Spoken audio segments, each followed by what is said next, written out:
Hello students, तो आज से हम लोग एक नए चैप्टर की शुरुआत करने जा रहे हैं क्लास 12 का, जिसका नाम है इलेक्ट्रोकेमिस्ट्री। और आज हम डिस्कस करेंगे इंट्रोडक्शन ऑफ इलेक्ट्रोकेमिस्ट्री को। तो बेसिकली इलेक्ट्रोकेमिस्ट्री जो है दो शब्दों से मिलकर बना है, एक इलेक्ट्रो, दूसरा केमिस्ट्री। इलेक्ट्रो का मतलब होता है इलेक्ट्रिसिटी एंड केमिस्ट्री का मतलब होता है केमिकल रिएक्शन। इस चैप्टर के अंदर हम लोग पढ़ेंगे कि इलेक्ट्रिसिटी के माध्यम से हम लोग केमिकल रिएक्शन कैसे करवाते हैं, और दूसरा कि केमिकल रिएक्शन से हम लोग इलेक्ट्रिसिटी कैसे जनरेट करते हैं। इसी को हम लोग डिटेल में पढ़ने वाले हैं। अब बात कर लेते हैं इसके डेफिनेशन की। तो electrochemistry is the branch of chemistry that deals with the relations between electrical and chemical phenomena. Hindi में इसे हम निम्न प्रकार से परिभाषित कर सकते हैं। इलेक्ट्रोकेमिस्ट्री रसायन विज्ञान की वह शाखा है जो विद्युत और रासायनिक घटनाओं के बीच के संबंधों के बारे में बताता है।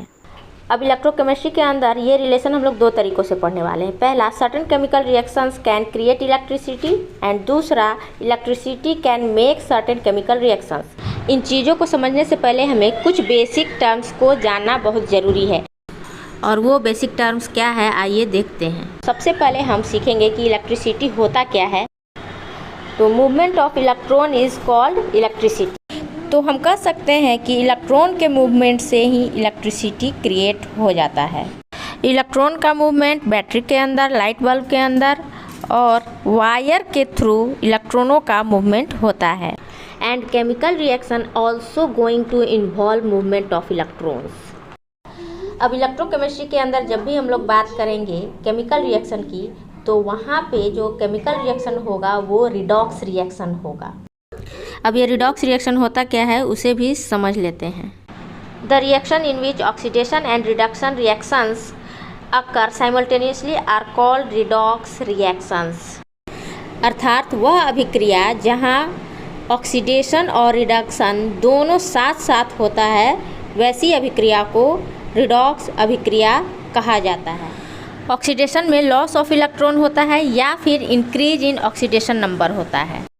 ऑक्सीडेशन को समझने के लिए हमने यहाँ पे लिथियम एटम को लिया है। यहाँ पे देखिए लिथियम एटम के आउटर मोस्ट सेल में एक इलेक्ट्रॉन है। जब आउटर मोस्ट सेल से एक इलेक्ट्रॉन बाहर निकल जाता है तो हम कहेंगे यहाँ से लॉस ऑफ इलेक्ट्रॉन हो रहा है या ऑक्सीडेशन हो रहा है। यहाँ पे देखिए लिथियम का ऑक्सीडेशन नंबर इलेक्ट्रॉन लूज़ करने से पहले 0 रहता है, फिर बाद में इलेक्ट्रॉन लूज़ करने के बाद 0 से +1 हो गया। इसका मतलब कि ऑक्सीडेशन नंबर बढ़ गया है। दूसरी ओर बात करें रिडक्शन की, तो रिडक्शन में गेन ऑफ इलेक्ट्रॉन या फिर डिक्रीज़ इन ऑक्सीडेशन नंबर होता है। उदाहरण के लिए हम यहाँ पे फ्लोरीन को ही ले लेते हैं। फ्लोरीन में बाहर से अगर हम एक इलेक्ट्रॉन को दे देते हैं तो यहाँ पे गेन ऑफ इलेक्ट्रॉन होगा और साथ ही साथ डिक्रीज़ इन ऑक्सीडेशन नंबर भी होगा। यहाँ पे देखिए फ्लोरीन का ऑक्सीडेशन नंबर अभी 0 है, लेकिन जैसे ही फ्लोरीन एक इलेक्ट्रॉन को गेन करेगा इसका ऑक्सीडेशन नंबर 0 से घटकर -1 हो जाएगा। तो हम लोगों ने यहाँ पे कुछ बेसिक टर्म को अब सीख लिया है। अब हम लोग आगे बढ़ते हैं। Certain chemical reactions can create electricity. यहाँ पे देखिए दो एटम है ए और बी। ए के पास अपना इलेक्ट्रॉन है जो कि लूज़ करेगा और बी उस इलेक्ट्रॉन को गेन करेगा।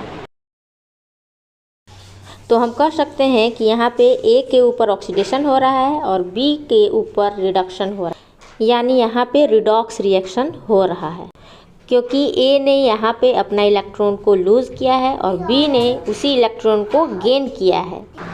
अब यहाँ पे समझने वाली बात यह है कि इस जगह पे जब रिडॉक्स रिएक्शन हो रहा है तो इलेक्ट्रिसिटी कैसे जनरेट होगा।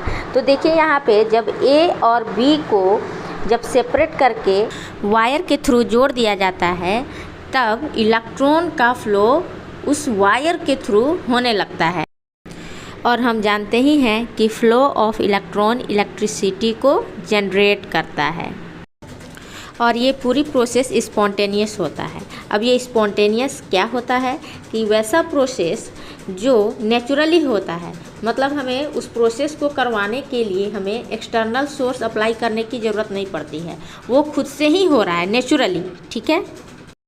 और इस तरह के प्रोसेस देखने को हमें मिलेंगे इलेक्ट्रोकेमिकल सेल्स के अंदर। और इलेक्ट्रोकेमिकल सेल्स वही सेल्स होते हैं जो केमिकल एनर्जी को इलेक्ट्रिकल एनर्जी में कन्वर्ट करता है।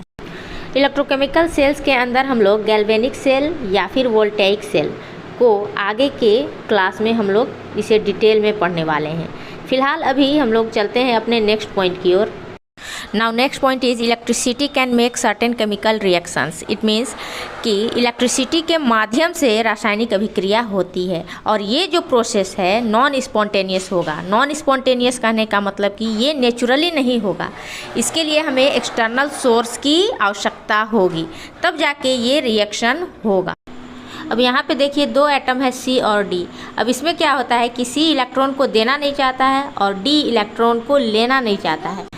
जब इलेक्ट्रॉन का लेन देन ही नहीं होगा तो यहाँ पे रिडॉक्स केमिकल रिएक्शन पॉसिबल ही नहीं हो पाएगा।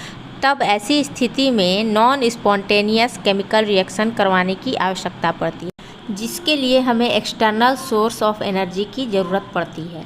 और वो एक्सटर्नल सोर्स ऑफ एनर्जी हमें बैटरी के माध्यम से मिलेगा जो कि इलेक्ट्रिसिटी प्रोवाइड करेगा और C से इलेक्ट्रॉन को खींचकर D को दे देगा।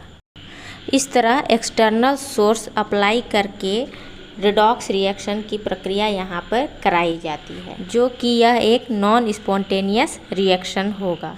और non spontaneous process electrolytic cell के अंदर होता है, जो इलेक्ट्रिकल एनर्जी को केमिकल एनर्जी में चेंज करता है। तो आज के क्लास में बस इतना ही। मिलते हैं नेक्स्ट क्लास में, तब तक के लिए good bye, take care, thank you.